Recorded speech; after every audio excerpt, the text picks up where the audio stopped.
پرۆسەی ئاشتی تورک و کورد بەکوێ گەیشتووە؟ پەکەکە پلانی چییە؟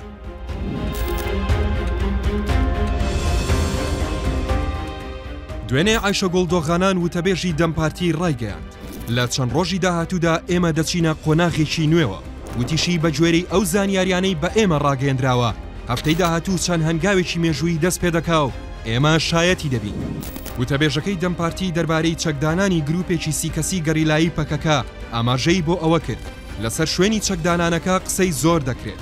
ئێمە دەرفەتی ئەوەمان نییە ئەوانە پشڕاست بکەینەوە. کاتێک کە لایەنەکان بەیاننامەیان ڕاگەیاند هەموو شتێک ڕوون دەبێتەوە. گوڵدۆغان لە کۆتاییدا ڕایگەیاند هەنگاوێکی مێژوویی پلان بۆ داڕێژراوە لە هەرێمی فیدراڵی کوردستان بەڕێوە دەچێت. هەروەها ئەم هەنگاوە بە گوێرەی جێبەجێکردنی بڕیارەکانی کۆنگرەی پەکەکەیە. هاوکات سەبارەت بە هەمان پرس ڕەمەزان کەریم چاودێری سیاسی چەکدانانی پۆلێک گەریلای بە کردارێکی ڕەمزی وەسف کردو وتی ئەمە یەکەم جار نییە پارتی کرێکارانی کوردستان ئەو جۆرە دەستپێشخەریانە دەکات. ئەو چاودێرە ئاماژەی بۆ ئەوە کرد لە ساڵی 1999 گروپێکی 8 کەسی گەریلا چەکەکانیان دانا و چوونەوە تورکیا. هەروەها لە ساڵی 2009 وەک نیەتپاچی پەکەکە بۆ پرۆسەی ئاشتی گروپێکی 34 کەسی لە گەریلا و ئەندامی پەکەکە لە قەندیل و کەمپی مەخمور و ئەوروپا چەکەکانیان دانا و چوونەوە تورکیا.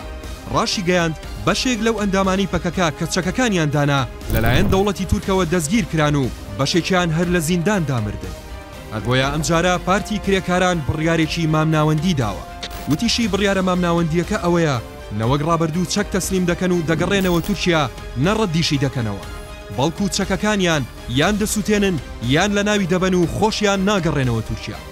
ڕەمەزان کەریم ئاماژەی بۆ ئەوەش کرد کە چەندین ڕووداوی دیکەی هاوشێوەی ئەمەی پەکەکە لە مێژوودا هەیە. لەوانە ئاماژەی بەیابانی سەدەکانی ناوەڕاست کرد کە لە ڕێکەوتنی گروپێک سامۆرای یابانی لەگەڵ نەیارەکانیان چەکیان تەسلیمی بەرامبەر نەکردووە بەڵکو لە ناویان بردووە. ئاماژەی بۆ ئەوەش کرد کە پەرلەمانی تورکیا لە 1 تەمووزەوە دەبوو بچوایەتە ناو پشووی هاوینە. ئەوەی نەکرد چونکە لەم مانگەدا هەندێک ڕووداوی یاسایی و سیاسی لە تورکیا و پرۆسەی ئاشتی لەگەڵ کورد ڕوودەدات کە لە 100 ساڵی ڕابردوودا نمونەی نەبووە.